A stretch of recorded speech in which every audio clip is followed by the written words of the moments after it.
वंदना मंत्री जी, साधु सुखी हो, मंगल हो। 13 मई को बोध गया में बुद्धिस्टों के साथ में जो हादसा हुआ, जहाँ पर में जय श्री राम के नारे लगाए गए थे, क्या कहना चाहते हैं? वो सेंट्रल गवर्नमेंट, स्टेट गवर्नमेंट जानबूझकर गद्दार लोग सत्ता पर है, वो देना नहीं चाहते, वो हमला करना चाहते। बुद्ध जयंती के अवसर पर उन्होंने हमला किया है, ऐसे समझ जाना। मैं उस हमले की निंदा करता हूँ, एक जिम्मेदार भिक्षु होकर के। चाहे वो महाबोधि विहार में भी हो, एक राजपाट का बहुत बड़ा पद होता है, वो अपनी सभी प्रोटोकॉल तोड़ दिए गए उन्होंने। अरे लज्जा होनी चाहिए थोड़ी सी भी। वहाँ पर बुद्ध के मूर्ति पर कपड़ा ढांक करके, वहाँ पर लीन पिंड समझ करके, मैंने पहले जब जिस आंदोलन शुरू हुआ उसी दिन से कहा कि ये 5 पांडव नहीं है, 5 बुद्ध है। अलेक्जेंडर कनिंघम की डायरी पढ़ करके सुना है। यहाँ तक कि वो लीन पिंड नहीं है, वो तो स्तंभ था, वो स्तंभ था। कहाँ पर, वहाँ पर कहाँ लीन पिंड?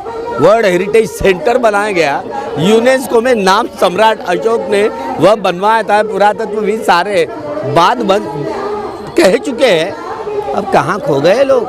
जानबूझकर वह देना नहीं चाहते, इसलिए वो हमला किया है। प्रतिक्रांतिवादियों ने वो हमला किया है, श्री राम के नारे देकर के वहाँ पर ये हमलावर किया, ऐसे समझ जाना चाहिए।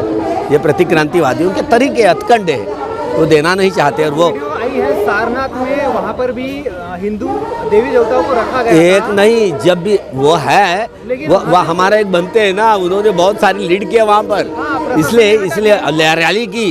हाँ, इसलिए वो एक एक करके हटाने की कोशिश की। महाबोधि महाविहार से क्यों नहीं इस तरह से हटाया जाता? ये कानूनन है, कानून बनाना पड़ता है वहाँ पर जा करके।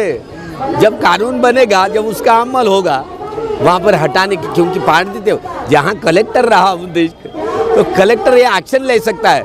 जो पुरोगामी अगर कलेक्टर रहा, ये हो सकता है ये चीज़ दोनों, क्योंकि कानून का जो अमल करने वाला कोई कलेक्टर हो, वो कर सकता है, क्योंकि कलेक्टर का मुखिया। हमारे नागपुर के कुछ महाराष्ट्र के बुद्धिस्ट वहाँ गए थे और उन्होंने उन 5 पांडवों का विरोध किया।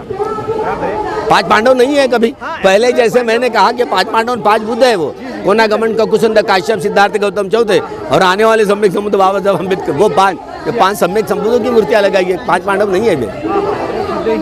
लेकिन अभी ये बताइए बंते जी, एक जो श्रामनेर थे विनाचार्य जी, जो काफ़ी झगड़ा होने के बाद में वो समझाने के लिए गए, एक अपना उन्होंने दायित्व समझा कि इनको समझाया जाए प्रशासन को कि जिस तरह से नारे लगाकर वहाँ पर में अभद्रता की गई, लेकिन उन्हीं के ऊपर में कुछ झूठे केस लगाकर अंदर का किया गया है। उनकी चाल है, वो षड्यंत्रकारी लोग हैं, तो षड्यंत्र चलाएंगे। कोई हो, श्रमनेर हो कोई, उन्होंने जो आंदोलन किया और गलत केस लगा करके उनको बंद कर दिया, तो उनको मुक्त किया जाए, रिहा किया जाए, हमारी भी डिमांड है। लेकिन ये बताइए, जिस श्रामनेर को जिस भंते जी ने दीक्षा दी है, वही उनके विरुद्ध में चल रहे, ऐसा कुछ समझ में आ रहा है क्या? ये आपके विनय में आता है? देखिए, वो समझदारी की बात है, वो अपने आप मिट जाएगा। वो जो मनमुटाव का दौर है, वो अपने आप मिट जाएगा, आंदोलन के दौर में मिट जाएगा, वो कोई बड़ी बात नहीं है। अभी आगे नेतृत्व कैसे करेंगे महाबोधि महाविहार को? अरे लोग नेतृत्व करते हैं कुछ लड़ाई का, है ना, उसमें अनेक लोग आएंगे जाएंगे, लेकिन आगे चल कर के वह लड़ाई तेज होगी। लड़ाई को कोई रोकने वाला अभी नहीं है, लड़ाई जारी रहेगी जब तक कि बोध गया हमारे हाथ में नहीं आएगी, लड़ाई जारी रहेगी। महाबोधि विहार का आंदोलन इसके पहले सुरेश ससई द्वारा चल रहा था।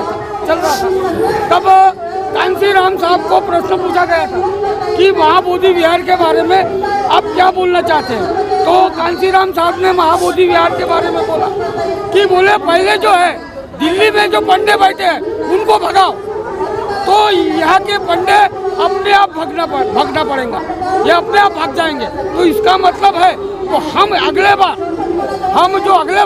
भिक्षु, इमाम, पादरी, ग्रंथी, ये जो अल्पसंख्यक लोग हैं, जो मुस्लिम लोग, क्रिश्चियन लोग के धर्मगुरु, ये लोग अपने लोगों को समझाएंगे कि भाई इनको अल्पसंख्यक है, इनको पहले बहुसंख्यक बनाओ। इनकी समस्या मुसलमान की समस्या, हमारी समस्या है। आज जो है महाबोधि विहार की समस्या जो है, ये समस्या मुसलमान भी महसूस कर रहा है, मुसलमान को भी दर्द हो रहा है। ये समस्या अगर मुसलमान की रहती है, खिंचने के अगर चर्च क्या बोलते हैं, ये छत्तीसगढ़ में गिरते हैं, तो वो जो है बुद्ध भी उठना चाहिए, ऊपर मतलब खड़ा होना चाहिए, क्रिश्चियन भी होना चाहिए और मुसलमान भी, सिख भी होना चाहिए। ऐसा अगर माहौल बनता है तो बहुजन बनेगा और बहुजन ये ओबीसी लोगों को कनेक्ट करेगा और ओबीसी लोगों को कलेक्ट करके ये जो है जो क्या बोलते हैं जो बहुजन बनेगा और जो 3.5% है उनको अल्पसंख्यक बना रहा है, क्योंकि ओबीसी लोग हैं थोड़े से नादान है। ये अगर समझ जाएगी इनके तरफ अगर बहुजन बनता है तो ये एक का तो अकेला पड़ जाएगा, ये ओबीसी मतलब बम्मन और ये जो है बहुत राज करेंगे, ये राज बहुजन को ये आएगी बातें, ये हमको सत्ता हासिल करना है। कांसीराम का कहना गलत नहीं था, कांसीराम का कहना सच है। स्वामी विवेकानंद जी ने बोला आने वाला जो समय है अभी सुधरो का राज आने वाला है। बंते जी ने तो बहुत बार अपने वीडियो में हमारे आदरणीय बंते जी ने बताया है, तो ये भी लड़ाई चलना चाहिए। हमारी महाबोधि विहार की भी लड़ाई चलेगी और साथ साथ में हमारी जो लड़ाई है ये जो हमको सत्ता हासिल करनी, क्योंकि मास्टर की बोला है और उन्होंने ये भी बात बोला है कांसीराम साहब ने, जिनके डीएम सीएम होते हैं उनके डीएम भी होना चाहिए। प्रशासन से हम लोग ये आंदोलन चला रहे, प्रशासन से बम्बन और शासन और प्रशासन से बम्बन हटाओ, भगाओ और ये देश बचाओ, ये आंदोलन भी हम चलाने वाले हैं। क्या ये कहना चाहेंगे कि जिस तरह से विनाचार्य जी को जेल में डाला गया क्या इसमें साजिश है?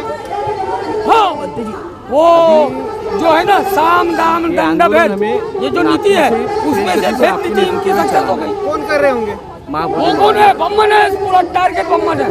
एक पे हुआ अगर इस देश में अगर ये सब लोग नीचे अगर लग रहा है कि बराबर इस देश को अगर क्योंकि 4 पिलर है तो बाकी लोगों ये 4 पिलर विधायक का, कार्यपालिका, न्यायपालिका और मीडिया, ये 4 पिलरों में 80-90% जो है ये बम्मन है। तो इसलिए शासन प्रशासन से बम्मन हटाओ और देश बचाओ ये आंदोलन करेंगे। बंते जी इसमें वीराचार्य जी के ऊपर में जो केस डाला गया है वो एक बंते जी के द्वारा डाला गया है। हाँ, वो मैं क्या बोला साम दंड भेद नीति उन्होंने अपनाए, इसलिए वो जम गया काम उनका। क्या ये ज्ञान ज्योति बंते जी को अध्यक्ष बनाएंगे, हर स्टेट लेवल पे 2-2 आदमी रख रहे, तो मैं वहाँ डिमांड करूँगा प्रियदर्शी बंते जी जो क्या बोलते हैं कल्पतरु बुद्ध विहार में है अध्यक्ष है वहाँ पे, मतलब संयोजक है, तो वो कल्पतरु बुद्ध विहार के क्या बोलते हैं उनको प्रियदर्शी बंते जी और अध्यक्ष रहेंगे भंते ज्ञान ज्योति और ज्ञान ज्योति भंते जी क्या बोलते हैं रहने के बाद में